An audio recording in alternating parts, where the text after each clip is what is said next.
Hi, everyone. We're going to read Fireflies. I don't know if you've ever seen a firefly before. We don't see them in the city too much, but sometimes you can see them if you're like at a park at night or if you have trees near your apartment. This is what they actually look like. They're little bugs, but we don't usually see them like this. Usually we see them like this. They're all lit up and bright and flying around. And some people like to try to catch them in jars. I remember doing that when I was your age, trying to catch, really just, I tried to catch them in my hand. Some people try to catch them in a jar like this. So let's read this story about a young person that wants to catch fireflies in a jar. Fireflies by Julie Brinklow. I'm going to make this a little bigger.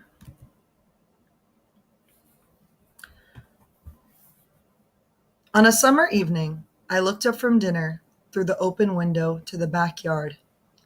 It was growing dark.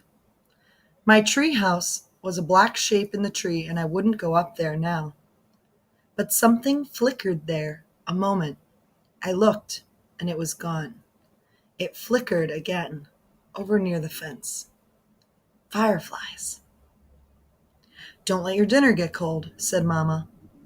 I forked the meat and corn and potatoes into my mouth. Please, may I go out? The fireflies. Mama smiled, and Daddy nodded. Go ahead, they said. I ran from the table down to the cellar to find a jar. I knew where to look, behind the stairs. The jars were dusty, and I polished one clean on my shirt. Then I ran back up, 2 steps at a time. Holes, I remembered, so they can breathe. As quietly as I could, so she wouldn't catch me dulling them, I poked holes in the top of the jar with Mama's scissors. The screen door banged behind me as I ran from the house. If someone said, "Don't slam it," I wasn't listening. I called to my friends in the street, "Fireflies!" But they had come before me with polished jars, and others were coming behind. The sky was darker now. My ears rang with crickets, and my eyes stung from staring too long. I blinked hard as I watched them. Fireflies. Blinking on, blinking off, dipping low, soaring high above my head, making white patterns in the dark. We ran like crazy, barefoot in the grass. Catch them, we cried, grasping at the lights. Suddenly, a voice called out above others. I caught one! And it was my own. I thrust my hand into the jar and spread it open. The jar glowed like moonlight, and I held it in my hands. I felt a tremble of joy and shouted, I can catch hundreds! Then we dashed about, waving our hands in the air like nets, catching 2, 10, hundreds of fireflies, thrusting them into jars, waving our hands for more. Then someone called from my house, It's time to come in now. And others called from other houses, and it was over. My friends took jars of fireflies to different homes. I climbed the stairs to my room and set the jar on a table by my bed. Mama kissed me and turned out the light. I caught hundreds, I said. Daddy called from the hallway. See you later, alligator. After a while, crocodile, I called back. I caught hundreds of fireflies. In the dark, I watched the fireflies from my bed. They blinked off and on, and the jar glowed like moonlight. But it was not the same. The fireflies beat their wings against the glass and fell to the bottom and lay there. The light in the jar turned yellow, like a flashlight left on too long.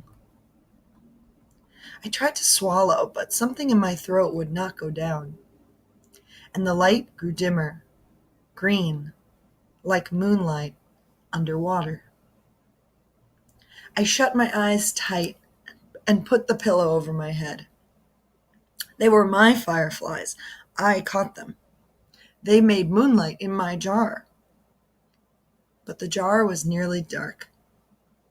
I flung off the covers. I went to the window, opened the jar, and aimed it at the stars. Fly! Then the jar began to glow, green, then gold, then white as the moon. And the fireflies poured out into the night.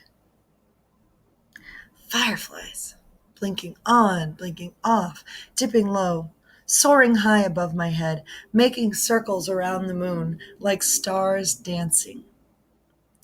I held the jar, dark and empty, in my hands.